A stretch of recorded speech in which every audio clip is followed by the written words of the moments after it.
ऐसे ही रात के समय कुछ लोग आए और घर में आके ठहर गए। माता जी अपने स्वभाव वश कहने लगी, बेटा तुम लोगों ने भोजन किया है कि नहीं किया, भोजन कर लो। बच्चे संकोच में थे, रात का समय था, जाड़े के दिन थे। अब तो घर घर में गैस है, तब तो गैस का कोई सिस्टम ही नहीं था। तब तो वही लकड़ी वाले चूल्हे थे, वही सिगड़ियाँ थी, गीले कोयले हो जाए, गीली लकड़ियाँ हो, फूंकते रहो, चूल्हा जल के ही न दे।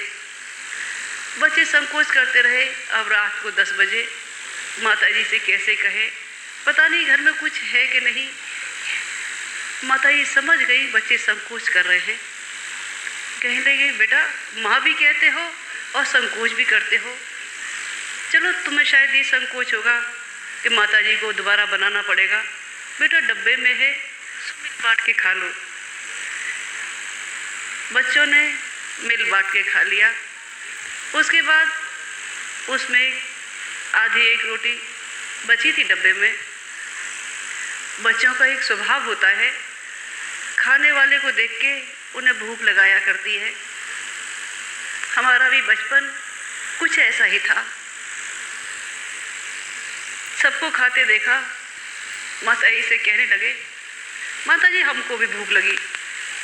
पहले तो माता जी कहने लगी, बेटा इतनी देर से खाओगे तो पेट खराब हो जाएगा।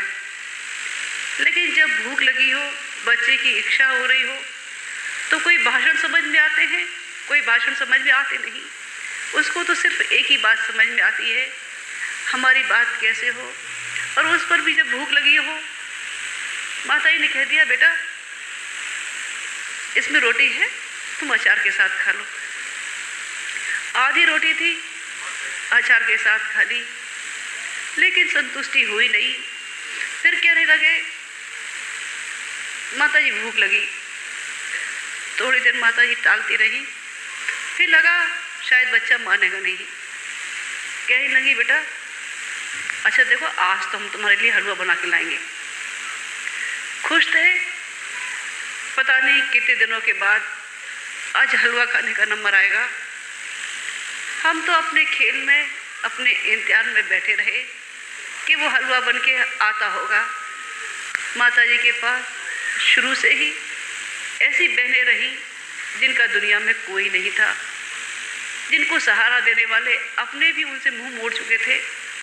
ऐसी ही एक प्रेमवती बहन भी थी। शायद पुराने लोग होंगे, उनको शायद याद होगा। हलवा बन के आया, हमारे मुंह में तो वो स्वाद आज तक घुला है। लेकिन वो प्रेमवती बहन कहने लगी, माता जी हाथ में कुछ न हो, पति को भी जानकारी न हो, बच्चों को भी संतुष्टि हो जाए, ये कोई आपसे सीखे। बिना घी का हलवा कैसे बनता है, ये आज हमने भी सीख लिया। कहते हैं अश्वत्थामा ने आटे का घोल पिया था तो वो अजर अमर हो गए थे।